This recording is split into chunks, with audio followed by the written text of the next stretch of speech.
যদি আপনি শত্রুর জ্বালায় অতিষ্ঠ হয়ে থাকেন, শত্রু আপনাকে পদে পদে বিপদে ফেলছে, বারবার আপনার পেছনে কাঠি করছে, কিন্তু আপনি তার কিছুই করতে পারছেন না, তবে আমি আপনাকে একটা এমন বিশেষ উপায় বলবো যার দ্বারা আপনি হনুমানজির কাছে আর্জি জানাতে পারবেন এবং তার থেকে আপনি এই শত্রুতা থেকে অনেকাংশেই মুক্তি পাবেন।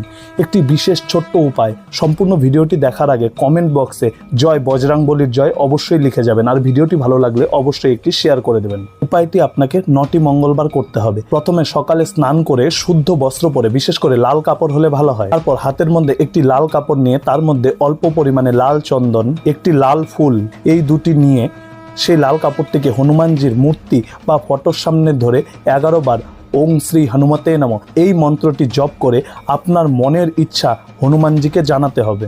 তারপর কাপড়টিকে ভাঁজ করে দক্ষিণ দিকে ফিরে হনুমানজির নাম করে প্রণাম করে নিন। বিশ্বাস করুন, যত বড় শত্রুই থাক, এই 9টি মঙ্গলবার এই উপায় করলে অবশ্যই আপনি শত্রুতা থেকে মুক্তি পাবেন। ভালো থাকবেন, সুস্থ থাকবেন। জয় তারা মা, জয় গুরু বামদেব, বলো হর হর মহাদেব।